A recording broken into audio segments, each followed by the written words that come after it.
और इधर मध्य प्रदेश की बात करें, जहां 12वीं की बोर्ड परीक्षाएं आज से शुरू हो गई हैं, जो 25 मार्च तक चलेगी। पहला पेपर हिंदी का हुआ। सुबह 9 बजे से दोपहर 12 बजे तक परीक्षाएं हो रही है।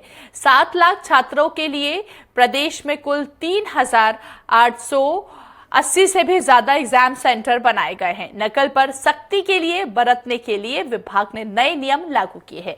पहला पेपर देकर निकले छात्र खासे उत्साहित भी नजर आए। देखिए, की 12वीं की परीक्षाएं आज से शुरू हो गई हैं और इम्तिहान का आज पहला दिन है। हिंदी का आज पेपर था 12वीं का, और इस वक्त आप देख सकते हैं कि जो बच्चे हैं पेपर देकर छात्र छात्राएं बाहर आ रहे हैं। बड़ी संख्या में छात्र जो है वो पहुंचे हुए हैं और 3,887 जो है वो परीक्षा केंद्र पूरे मध्य प्रदेश में बनाए गए हैं। हिंदी का पेपर था, किस तरह का पेपर रहा और कैसा रहा इम्तिहान? पेपर तो इजी आया था और मतलब उसके क्वेश्चंस भी जो मॉडल पेपर बनाए गए थे उससे आए थे, तो मतलब इजी था, ज़्यादा डिफिकल्ट नहीं था। और मतलब पहले से जो प्री बोर्ड लिया था ना, मतलब जो अभी प्री बोर्ड हुआ था सेकंड प्री बोर्ड, तो वो भी अच्छा था। मतलब उसमें सारे क्वेश्चंस डिफ़िकल्ट क्वेश्चन बता दिए गए थे, जिससे हम मतलब उसमें अच्छी प्रिपरेशन हो गई, तो आज मतलब अच्छा गया। मतलब ऐसा है कि जितना मतलब पढ़ा हो, अगर लास्ट के 2-3 महीने में भी। और अब आपको सीधे लिए चलते हैं राजधानी भोपाल, जहां ग्लोबल इन्वेस्टर समिट 2025 विभागीय शिखर सम्मेलन, शहरी विकास शिखर सम्मेलन का आयोजन हो रहा है। मैं अपनी ओर से ग्लोबल इन्वेस्टर समिट में एमएसएमई के इस सेशन में आप सबका स्वागत करता हूं, अभिनंदन करता हूं। 2 दिन की हमारी ये समिट जिस भाव से, जिस योजनाबद्ध तरीके से हमने रीजनल इंडस्ट्री कॉन्क्लेव करते करते एक वातावरण बनाया पूरे प्रदेश के लिए, और ये बात सही है कि कोई भी राज्य अगर इंडस्ट्रियों को प्रमोट नहीं करता तो वो लंबे समय तक टिक नहीं पाता। उसका बेस अगर बनता, आर्थिक रूप से वो सक्षम होता है, तो उद्योग निवेश को प्रोत्साहन देकर ही होता है, जिससे रोजगार मिलती है, समृद्धि होती है। ऐसे में हम सब जानते हैं कि रीजनल इंडस्ट्री कॉन्क्लेव के माध्यम से जब एक एक संभागों से करते करते हम नीचे से आए, तो मुझे इस बात की प्रसन्नता है, बड़े पैमाने पे एमएसएमई के लोगों को इसका उत्साह एकदम 7वें आसमान के ऊपर जा रहा है। जोरदार अभिनंदन करें अपने इस पूरे आयोजन के लिए। और एमएसएमई का सेक्टर भी बहुत बड़ा है।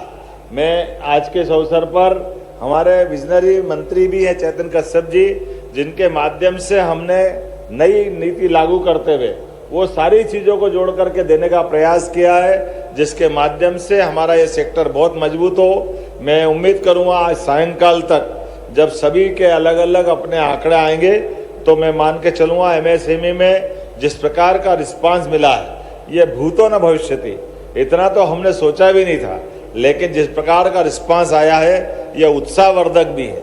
और सरकार जो जो कमिटमेंट कर रही है, जिस प्रकार से निर्णय कर रही है, और खास करके स्वावलंबी तरीके से लेकिन पारदर्शिता के आधार पर हमारी नीतियों को लागू करने के लिए विभाग ने अपना मन बनाया है। मैं निश्चित रूप से, हमारे एमएसएमई के प्रमुख सचिव यहाँ राघवेंद्र सिंह बैठे भी हैं, और हेवी इंडस्ट्री के भी सभी प्रकार की इंडस्ट्री को प्रोत्साहन देने के लिए हमारी सबकी नीति बहुत स्पष्ट है। आने वाले समय में यशस्वी प्रधानमंत्री ने जो कल अपेक्षा की है, मैं निश्चित रूप से गारंटी ले सकता हूं आपके माध्यम से कि हमारा प्रदेश भी अब उड़ान भरने के लिए तैयार है, पंख फैलाए हैं, आसमान में सफलता के झंडे गाड़ने के लिए हम और आप मिलकर निश्चित रूप से आगे बढ़ेंगे। मेरी अपनी ओर से एक बार फिर आप सबका स्वागत, अभिनंदन, बहुत बहुत धन्यवाद। बहुत बहुत धन्यवाद माननीय मुख्यमंत्री जी। जोरदार तालियां माननीय मुख्यमंत्री जी के लिए। इस व्यस्ततम शेड्यूल में भी इस सत्र में आकर इस सत्र की शोभा बढ़ाई। और आगे बढ़ते हुए अब मैं अनुरोध करती हूं पूर्वी मनोज जी, जो कि सीईओ है सैफ दुबई से, वो अपने उद्बोधन के लिए यहाँ आए और अपने की नोट के साथ कार्यक्रम में अपने विचार रखें।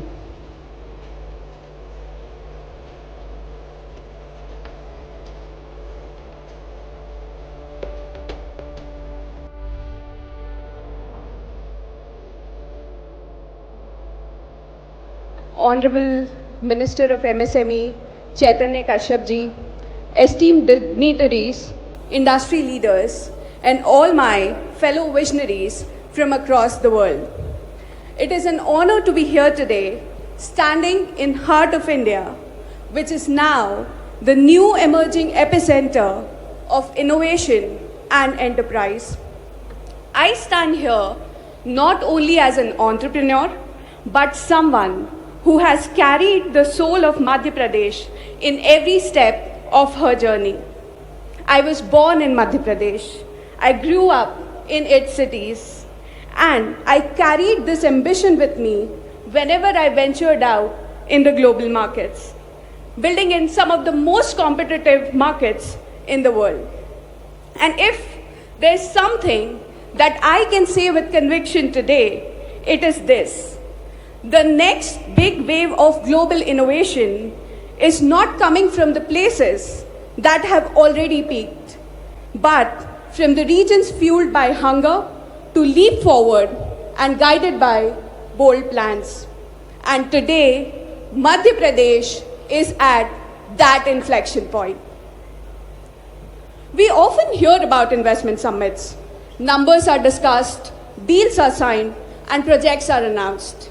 But the 18 new policies revealed yesterday by Honorable Prime Minister, alongside the Startup Policy and MSME Charter that Priyanka ji just talked about, certainly gives me the faith that we are not here to talk about any incremental growth. We are not here to chase yesterday's playbook. We are here calling for infusion of visionary thinking into MSMEs, transforming traditional enterprises into an engine of revolutionary change. जहां से सिर्फ उद्योग नहीं बल्कि विचार जन्म लेंगे, जहां सिर्फ निवेश नहीं होगा बल्कि आर्थिक क्रांति की नींव रखी जाएगी, जहां सिर्फ उत्पादन नहीं बल्कि नवाचार का नया युग शुरू होगा. This is the frontier where technology, sustainability and industry will converge to build the new global economy. The possibilities are infinite. As far as I remember, Madhya Pradesh has been celebrated as the land of entrepreneurs. But if we look closely, the backbone of this entrepreneurship has been the MSMEs. The MSMEs that contribute nearly 30% of MP's GDP and employing about 8.6 million people. Now imagine a future where MSMEs don't just operate traditionally, but are empowered by emerging technology, AI, right resources and global capital. ये है अनंत संभावनाएं. एक ऐसा मध्य प्रदेश जहां AI driven manufacturing नई फैक्ट्रियां नहीं बल्कि नई मशीनें बनाए. एक ऐसा मध्य प्रदेश जहां ग्रीन एनर्जी न केवल देश को बल्कि